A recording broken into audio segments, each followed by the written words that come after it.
warahmatullahi wabarakatuh. Halo teman-teman semuanya. Sebelum melanjutkan menonton channel ini, perkenalkan terlebih dahulu, nama saya Elwinda Anjar. Saat ini saya masih berstatus sebagai seorang mahasiswi di Sekolah Tinggi Ilmu Farmasi Bakti Pertiwi Kota Palembang. Oh iya teman-teman, di channel pertamaku ini aku ingin berbagi tentang dunia kefarmasian kepada kalian semua.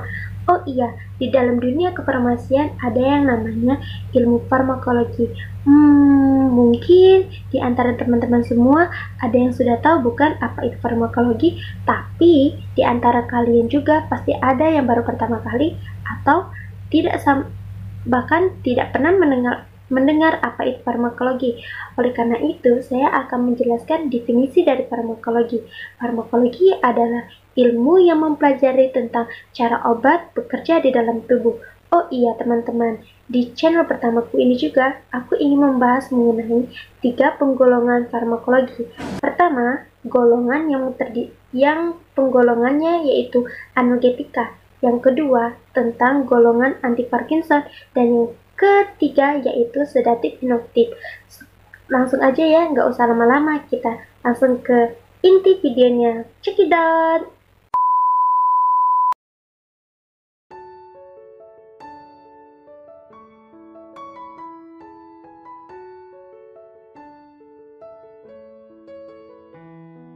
Mengenai golongan analgetika.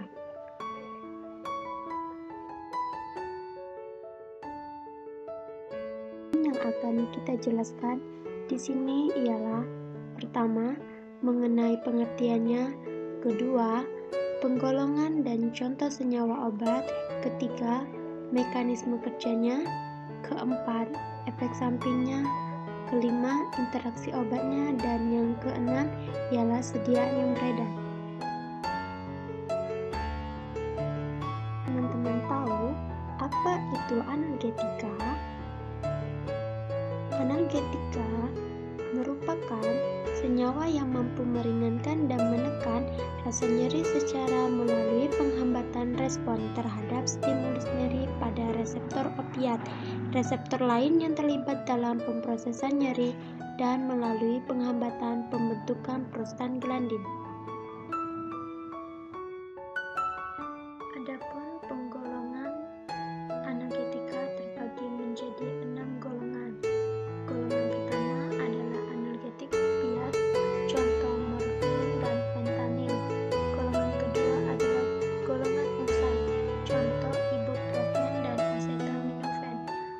Golongan ketiga adalah antikonvulsan, contoh gabapentин dan lamotrigin.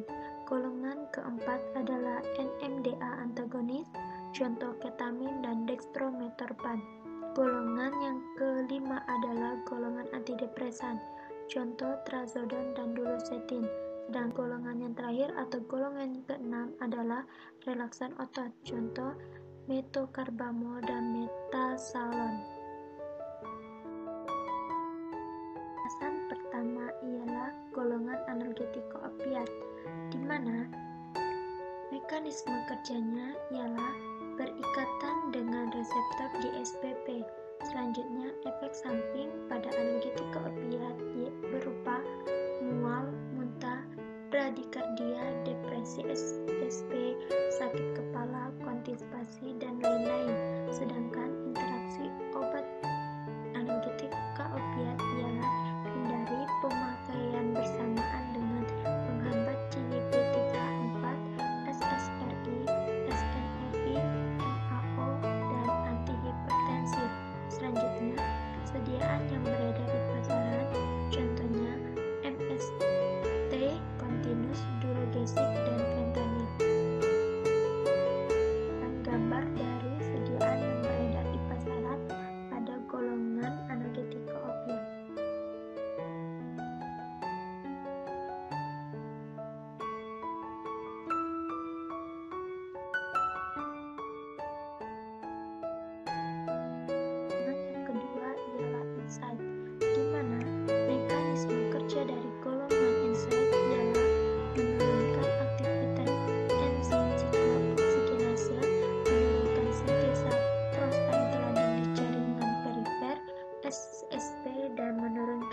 aktivitas ujung saraf.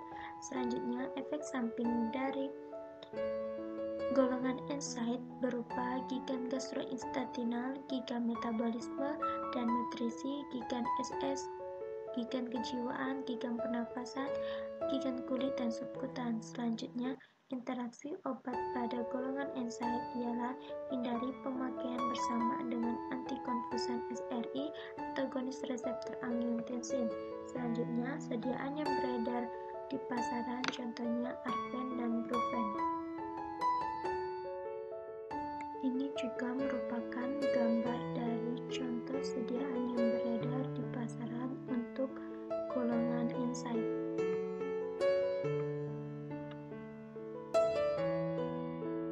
Nah, golongan ketiga dari analgetika ialah golongan antikonvulsan, di mana mekanisme kerja dari golongan antikonvulsan adalah penghambatan influx ion kalsium dan pelepasan neurotransmitter eksitasi pada jalur pembentukan nyeri pada pinal dan supraspinal.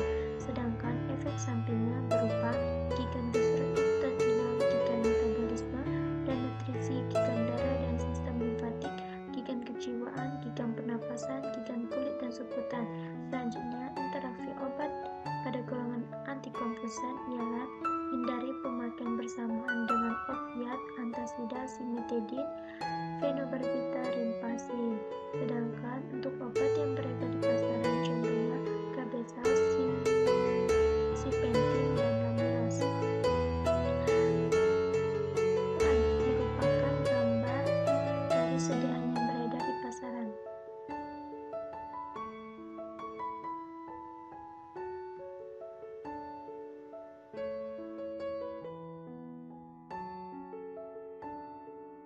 Golongan yang keempat ialah NMDA antagonis, di mana mekanisme kerja dari NMDA antagonis merupakan menghambat reseptor NMDA yang berperan peningkatan intensitas nyeri, pembentukan nyeri neuropati dan nyeri resisten terhadap opiat. Lalu efek sampingnya berupa gigan pencernaan, gigan SS, gigan kejiwaan, dan gigan pernafasan. Sedangkan interaksi obat dari NMDA antagonis ialah hindari pemakaian bersamaan dengan antihistamin, depresan SSP lainnya, inhibitor enzim CYP2D6, anestesia halogen MAOI atau SSRI. Sedangkan untuk sediaan yang beredar di pasaran contohnya ketalar dan lomilat. Gambar dari sediaan yang beredar di pasaran.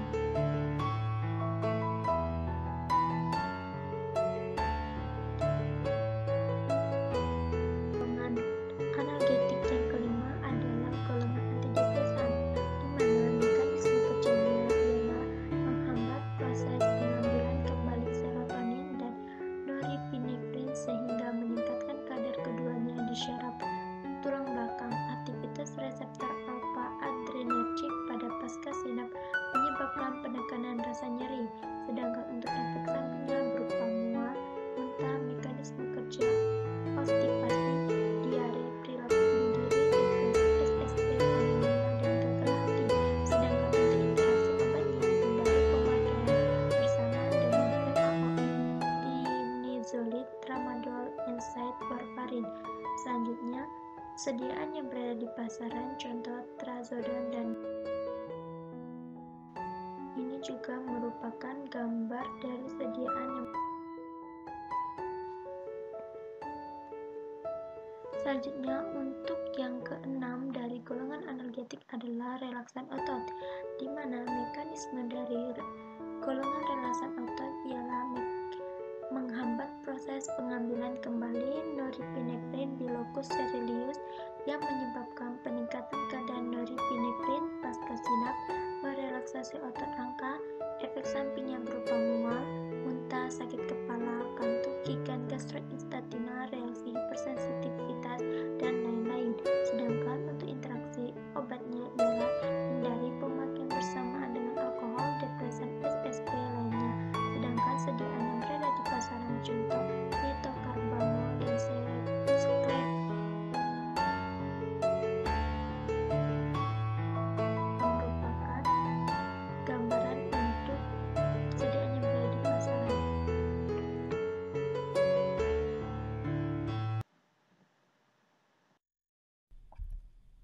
Today let's discuss the mechanisms behind the pain-relieving effects of opioids.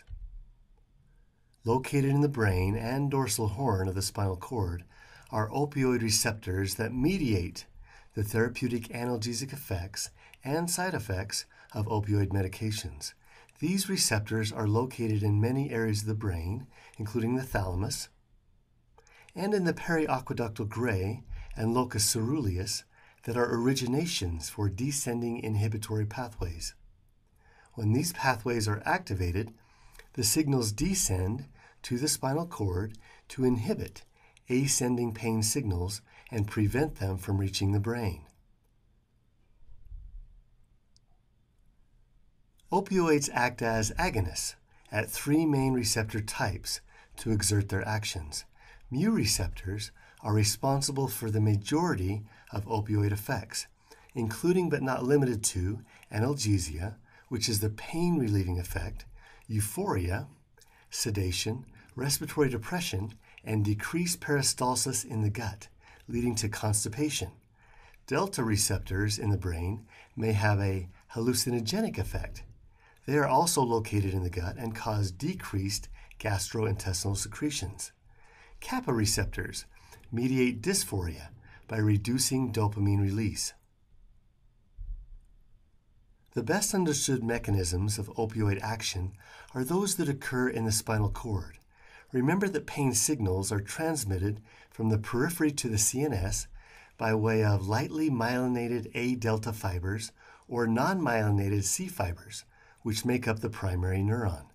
In the substantia gelatinosa of the spinal cord, the primary neuron synapses with a secondary neuron that carries the pain signal to the brain.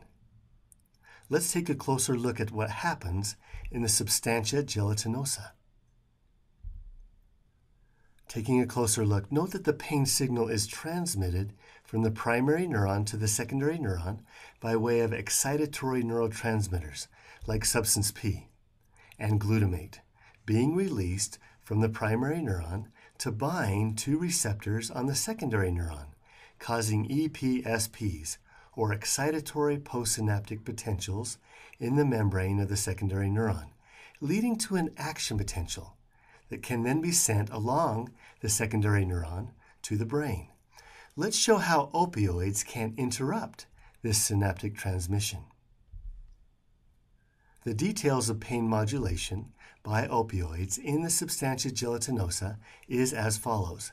Activation of G-protein coupled mu receptors by opioids in the membrane of the axon terminal cause closure of calcium channels, leading to less release of excitatory neurotransmitters like substance P and glutamate from the axon terminal of the primary neuron.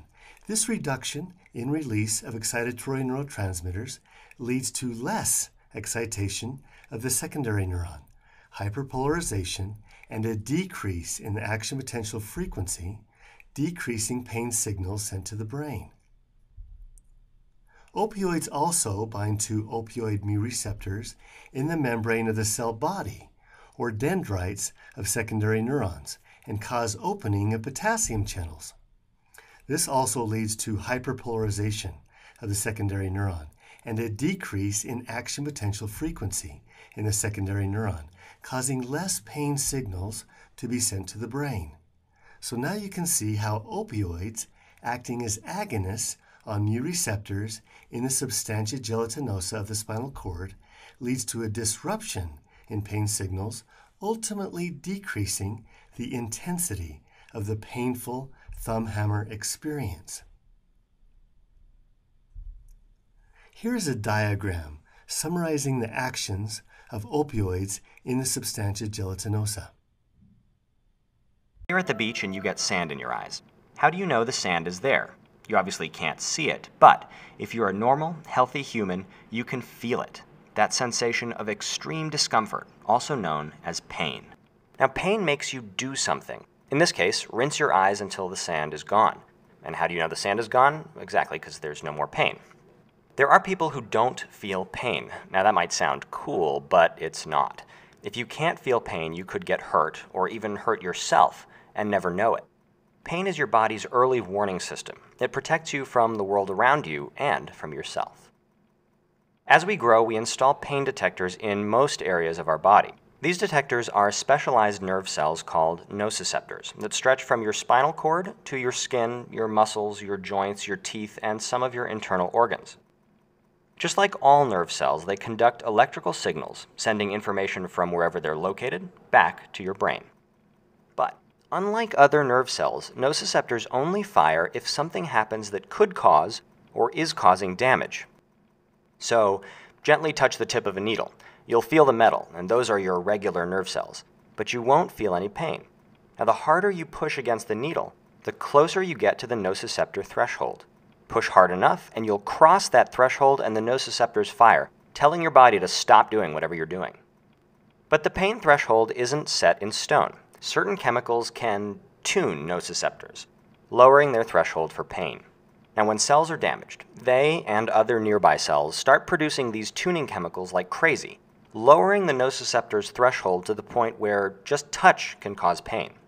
And this is where over-the-counter painkillers come in. Aspirin and ibuprofen block production of one class of these tuning chemicals, called prostaglandins. Let's take a look at how they do that. When cells are damaged, they release a chemical called arachidonic acid. Now, two enzymes called COX-1 and COX-2 convert this arachidonic acid into prostaglandin H2, which is then converted into a bunch of other chemicals that do a bunch of things, including raise your body temperature, cause inflammation, and lower the pain threshold. Now, all enzymes have an active site. That's the place in the enzyme where the reaction happens. The active sites of COX-1 and COX-2 fit arachidonic acid very cozily. As you can see, there's no room to spare. Now, it's in this active site that aspirin and ibuprofen do their work. So they work differently. Aspirin acts like a spine from a porcupine. It enters the active site and then breaks off, leaving half of itself in there, totally blocking that channel and making it impossible for the arachidonic acid to fit. This permanently deactivates COX-1 and COX-2. Ibuprofen, on the other hand, enters the active site but doesn't break apart or change the enzyme. COX-1 and COX-2 are free to spit it out again, but for the time that ibuprofen is in there, the enzyme can't bind arachidonic acid and can't do its normal chemistry. But how do aspirin and ibuprofen know where the pain is? Well, they don't. Once the drugs are in your bloodstream, they are carried throughout your body, and they go to painful areas just the same as normal ones. So that's how aspirin and ibuprofen work. But there are other dimensions to pain. Neuropathic pain, for example, is pain caused by damage to our nervous system itself. There doesn't need to be any sort of outside stimulus. And scientists are discovering that the brain controls how we respond to pain signals. For example, how much pain you feel can depend on whether you're paying attention to the pain or even your mood. So pain is an area of active research. If we can understand it better, maybe we can help people manage it better.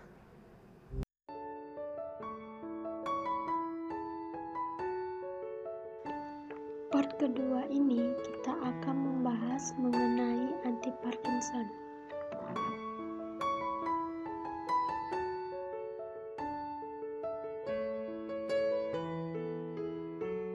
Sama halnya dengan part pertama, di part kedua ini juga kita akan membahas mengenai pengertiannya, penggolongan dan contoh senyawa obat, mekanisme kerja obat, efek samping, interaksi obat, dan juga contoh sediaan obat yang beredar di pasaran.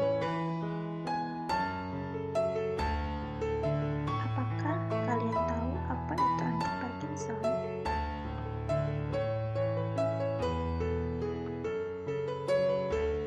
Antiparkinson ialah penyakit yang disebabkan karena berkurangnya neuron dopaminergic di area substantia nigra 70-80% yang berperan dalam mengontrol motorik ekstrapiramidal sehingga menyebabkan timbulnya sejumlah gejala khas seperti bradykinesia, kekakuan otot, tremor yang menetap, gangguan keseimbangan pada postur muka topeng, dan hipersalivasi. Contoh senyawa obat Antiparkinson terbagi menjadi 6 golongan. Golongan pertama levodopa, contohnya carbidopa, penterazid. Golongan kedua agonis reseptor dopamin, contohnya bromokriptin, propinirol, dan pramisolol. Golongan ketiga inhibitor COMT, contohnya entacapon dan tolcapon. Golongan ketiga inhibitor MAO, contohnya selegelin. Golongan kelima amantadin, dan golongan yang keenam adalah antimuskarinik, contohnya trihexypendyl, piperidin, dan triperidin. Pertama, kita akan membahas mengenai golongan levodopa, di mana mekanisme kerja dari golongan levodopa ialah levodopa akan berubah menjadi dopamin yang membantu mengontrol gerakan serta dapat meningkatkan kadar DA dan SN, dan setelah itu mendekati level normal sehingga mengurangi gejala Parkinson. Sedangkan efek sampingnya ialah hipotensi, aritmia, mual, disorientasi, halusinasi, dan bingung. Sedangkan untuk interaksi obatnya terdiri jadi 3, yaitu levodopa bila diberikan bersama dengan tirodoxin dapat menurunkan efektivitas levodopa. Kedua, pemberian bersama makanan dapat memperlambat onset levodopa. Dan yang ketiga, pemberian bersama inhibitor MAO non-spesifik dapat memicu hipertensi kritis. Sedangkan sediaan yang beredar di pasaran, contohnya levoben tablet dan stalevo. Ini merupakan gambar dari sediaan yang beredar di pasaran untuk golongan levodopa. Agonis reseptor dopamin, di mana mekanisme kerja dari agonis reseptor dopamin ialah dengan menstimulasi dopamin reseptor di substansia ingra dan efektif untuk memperlambat munculnya komplikasi motorik serta diskinesia. Sedangkan efek sampingnya berupa halusinasi, bingung, hipotensi, ortostatik, mual, mengantuk, fenomena on atau off. Selanjutnya, interaksi obatnya ialah hindari pemakaian bersamaan dengan inhibitor CYP1A2, estrogen, dan tembakau. Sedangkan untuk sediaan yang beredar di pasaran, contohnya repinorol, ceripsa tablet, cipron tablet.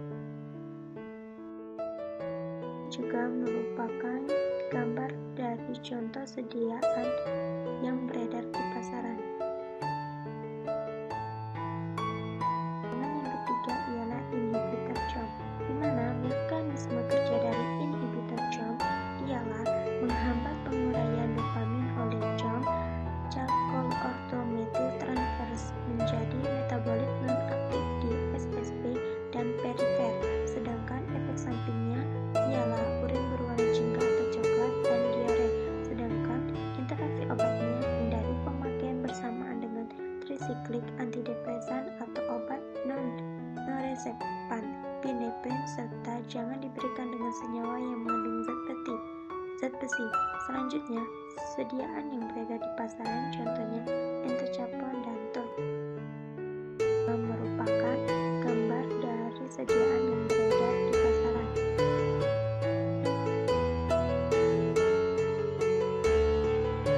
Golongan yang keempat ialah inhibitor MAOB, di mana mekanisme kerjanya ialah bekerja menghambat secara selektif enzim mengurai dopamin di SSP dan melindungi dopamin dari penguraian intraneuron. Sedangkan untuk efek sampingnya ialah insomnia, mual, nyeri perut, anoreksia, hipotensi, konstipasi, dan lain-lain. Sedangkan untuk interaksi obatnya ialah hindari pemakaian bersamaan dengan golongan peptidin inhibitor CYP1A2 serta inhibitor lain dari isoenzim sitokrom. Sedangkan untuk sediaan yang beredar di pasaran, contohnya selegelin dan rasagelin. Ini juga merupakan gambar dari sediaan yang beredar di pasaran.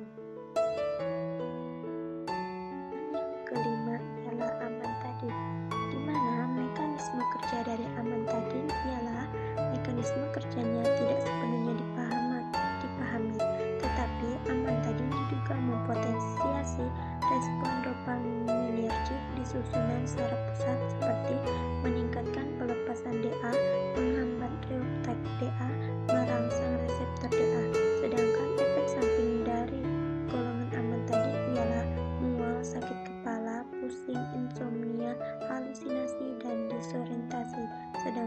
untuk interaksi obatnya, hindari pemakaian bersamaan dengan obat seperti kontrimosazol dan fenilpropanololamid. Sedangkan untuk sediaan yang berada di pasaran, contohnya amantadin hidroklorida tablet. Ini juga merupakan gambaran dari sediaan amantadin yang berada di pasaran.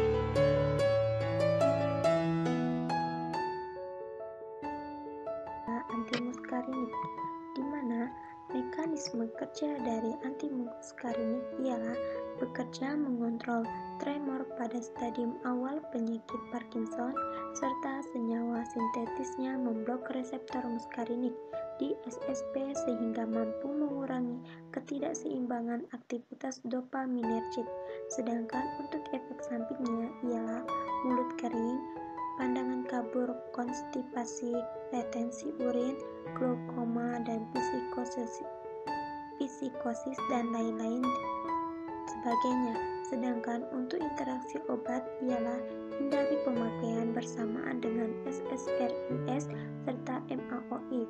Selanjutnya, sediaan yang berada di pasaran contohnya benztropin, kongentin tablet, eliksir, trihexylpenil.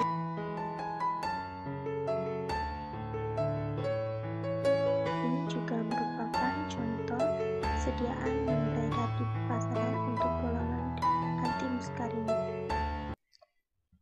Parkinson disease.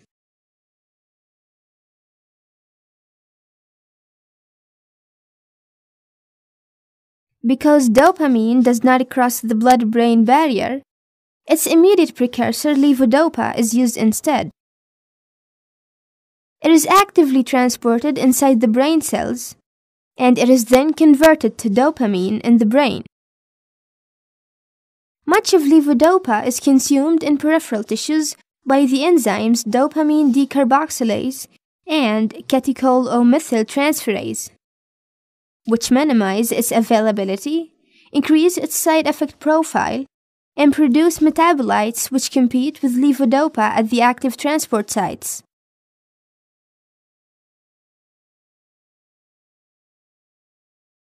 Inhibiting dopamine decarboxylase by co-administering the drug carbidopa decreases the peripheral consumption of levodopa and increases its availability to the brain tissue.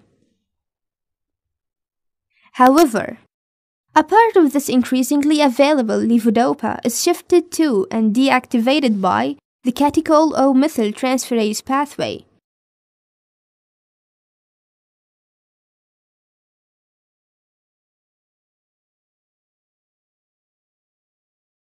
This, in turn, is minimized by drugs like entacapone and tolcapone.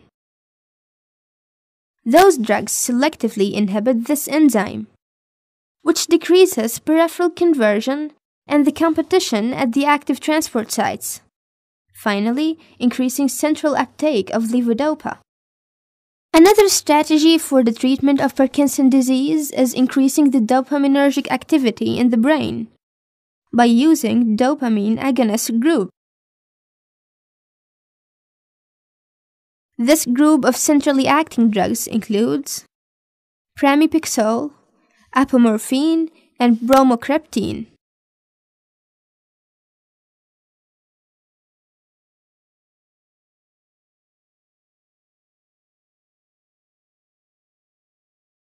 Finally, a group of drugs called MAO inhibitors inhibit the degradation of dopamine in the central nervous system, therefore increase the dopaminergic activity.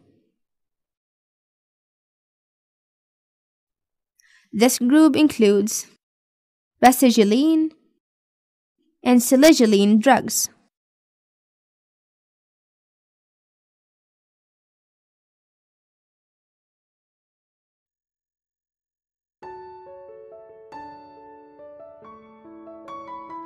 Selanjutnya, part yang ketiga akan menjelaskan mengenai sedatif-hipnotik.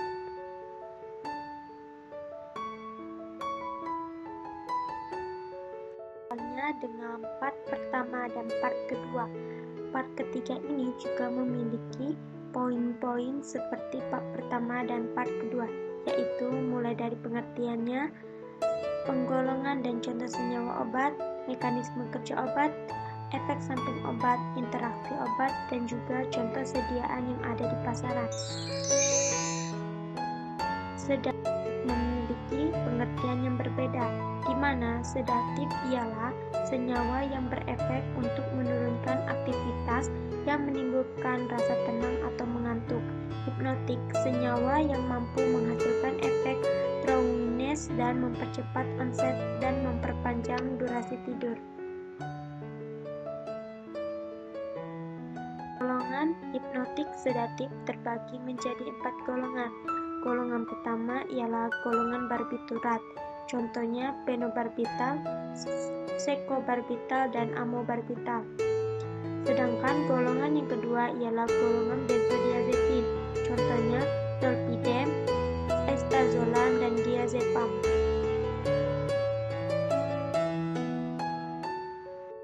Lalu, golongan yang ketiga ialah agonis reseptor melatonin, contohnya tasimilton dan ramilton. Sedangkan golongan keempat ialah golongan lainnya, contohnya zaleplon dan buspirone. Golongan pertama yang akan dijelaskan ialah golongan barbiturat, di mana mekanisme kerja dari golongan barbiturat ialah bekerja menekan transmisi sinaptik pada sistem pengaktifan retikula di otak dengan cara mengubah permeabilitas membran sel sehingga mengurangi rangsangan sel postsinaptik dan menyebabkan diaktivitas korteks cerebral. Selanjutnya,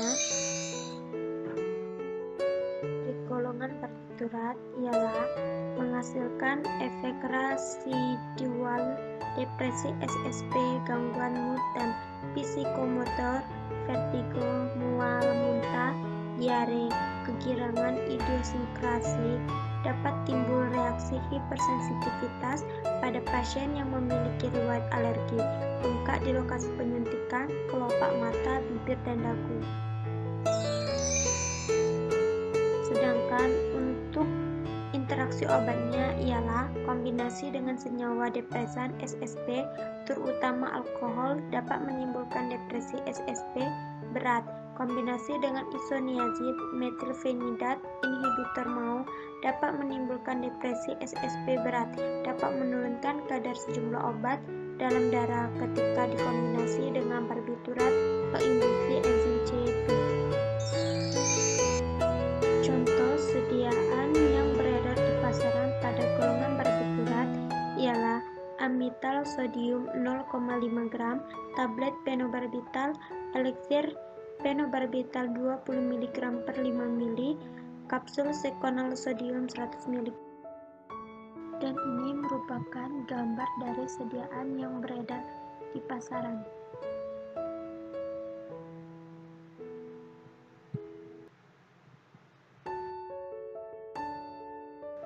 Selanjutnya, golongan kedua ialah benzodiazepin, di mana mekanisme kerjanya ialah memperpanjang waktu tidur, memiliki efek antikonvulsan, dan digunakan pada prosedur preanestesi. Sedangkan efek sampingnya berupa letih, gangguan psikomotor termasuk gangguan mengemudi, sakit kepala, pandangan kabur, vertigo, mual, muntah, diare. Golongan benzodiazepin berdasarkan T setengah terdiri menjadi 3, ialah pertama, benzodiazepin kerja pendek short acting, triazolam, zolpidem, dan zolpiclone. Kedua, benzodiazepin kerja menengah, intermediate acting, contohnya entazolam dan temazepam. Selanjutnya, yang ketiga, benzodiazepin kerja panjang, long acting, flurazepam, diazepam, dan clozepam. Interaksi obatnya ialah efek dapat meningkat pada penggunaan bersama dengan sejumlah antimikroba, eritromisin, claritomycin, itraconazole. Sedangkan contoh sediaan yang beredar di pasaran ialah tablet zolpidem, tablet entazolam 1 mg dan 2 mg, dan injeksi diazepam 5 mg per 5 ml. Dan ini juga merupakan Sedangkan gambar dari sediaan yang beredar di pasaran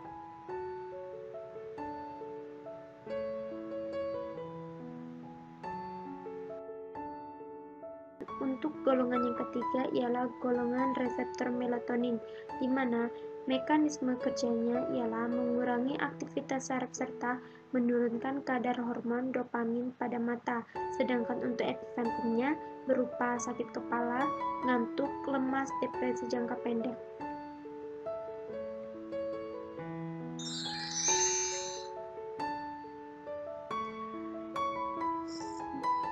Sedangkan interaksi obat dari golongan reseptor melatonin ialah mengonsumsi obat ini dengan obat penenang lain dapat meningkatkan risiko efek samping mengantuk yang kuat. Dan juga contoh sediaan yang berada di pasar ialah tablet ramelteon 8 mg dan tasimilteon kapsul Hetlios 20 mg. Dan gambar dari sediaan yang berada di pasaran pada golongan reseptor melatonin.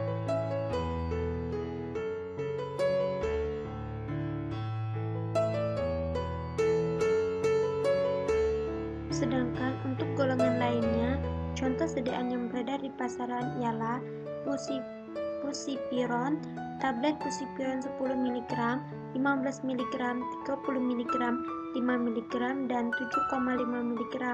Dan juga zalipion, kapsul zalipion 10 mg dan 5 mg. Merupakan contoh sediaan pada golongan lainnya yang beredar di pasaran.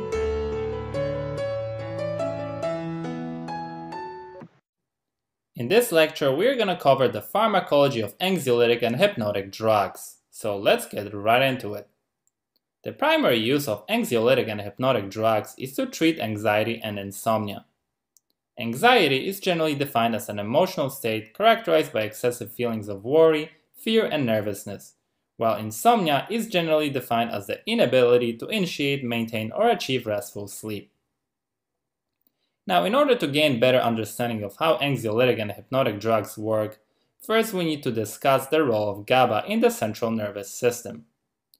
So, gamma-aminobutyric acid, or GABA for short, is a major inhibitory neurotransmitter. What that means is that when GABA reaches and binds to a specific receptor located on a neuron, it reduces the activity level of that neuron and makes it less likely to fire its action potential. Now, GABA is recognized by both ligand-gated and G-protein-linked GABA receptors. In this lecture, we are going to focus on the ligand-gated GABA receptor called GABA-A, as this is the main target of many anxiolytic and hypnotic agents. Now, the GABA-A receptor is made up of 5 subunit proteins arranged to form a central pore. These subunits have been labeled with Greek letters such as alpha, beta, gamma, and delta. The subunit composition of GABA-A receptors in the brain most frequently consists of 2 alpha subunits, 2 beta subunits, and 1 gamma or delta subunit. Furthermore, for each subunit, many other subtypes exist. The function of each GABA-A receptor depends on which subunit it contains. For example, GABA-A receptors containing alpha-1 subunit appear to be involved in sleep, while those that contain alpha-2 or alpha-3 appear to be involved in anxiety. Now, when 2 GABA molecules bind to the GABA-A receptor, conformational change is induced, which results in opening of the central pore that allows negatively charged chloride ions to rush into the cell. This in turn increases the negative charge inside the postsynaptic cell, which makes more difficult for an excitatory inputs to cause an action potential. Now, GABA-A receptors are present in high concentration in the limbic system. One part of the limbic system is the amygdala, which contains many neurons that use the neurotransmitter GABA to control feelings of fear and anxiety. In times of stress, excitatory neurons in the amygdala fire rapidly, sending excitatory signals to other areas of the brain. It is this type of firing that leads to feeling of panic or fear. The inhibitory interneurons in the amygdala regulate these emotions by releasing GABA. The release of GABA and its binding to postsynaptic receptors such as GABA-A inhibits the excitatory signals that result in feelings of anxiety and fear. GABA thus has a calming, tranquilizing effect on our emotions and prevents us from becoming overwhelmed in stressful situations. Now, in addition to a distinct binding site for the neurotransmitter GABA, the GABA-A receptor has also a site at which anxiolytic and hypnotic drugs bind. These drugs can be divided into three groups, that is, benzodiazepines, barbiturates, and non-benzodiazepine hypnotics. Let's now discuss these one by one in detail, starting with benzodiazepines. So, benzodiazepines get their name from their chemical structure, which includes a benzene ring fused to a diazepine ring. Their binding site appears to be the region between the alpha and gamma subunit on the GABA-A receptor. It's important to remember that benzodiazepines do not bind to the GABA recognition site located at the junction of the alpha and beta subunits. Thereby, they don't induce opening of the channel as directly as GABA.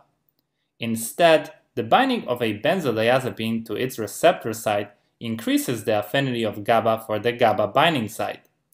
This leads to increased frequency of the channel opening and in turn increased influx of chloride ions at the postsynaptic cell, which ultimately makes difficult for any excitatory inputs to cause an action potential. So when the excitatory signals caused by fear or stress are inhibited in this way, the result is decreased anxiety and greater feeling of calm. In addition to that, benzodiazepines can also produce mild muscle relaxation as a result of their action on GABA receptors in the spinal cord, cerebellum, and brainstem. The examples of benzodiazepines are alprazolam, chlordiazepoxide, clonazepam, diazepam, lorazepam, and temazepam. When it comes to side effects of benzodiazepines, the most common ones are related to their sedating and muscle relaxing action. They include drowsiness, dizziness, decreased alertness and concentration, as well as impairment of motor coordination. Now let's move on to the next group, that is barbiturates. So barbiturates bind to GABA-A receptor at the alpha or beta subunit, which is different from the GABA binding site and also different from the benzodiazepine binding site. Now, just like benzodiazepines, barbiturates enhance the effect of GABA at the GABA-A receptor. However, instead of increasing the ion channel opening frequency, they increase the ion channel opening duration.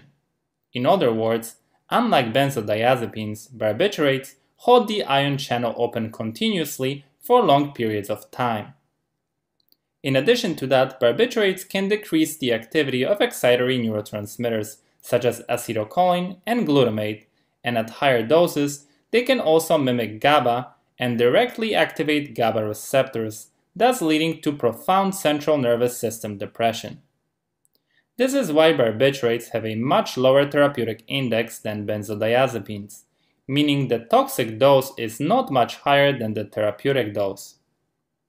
The examples of barbiturates include pentobarbital, phenobarbital, and secobarbital.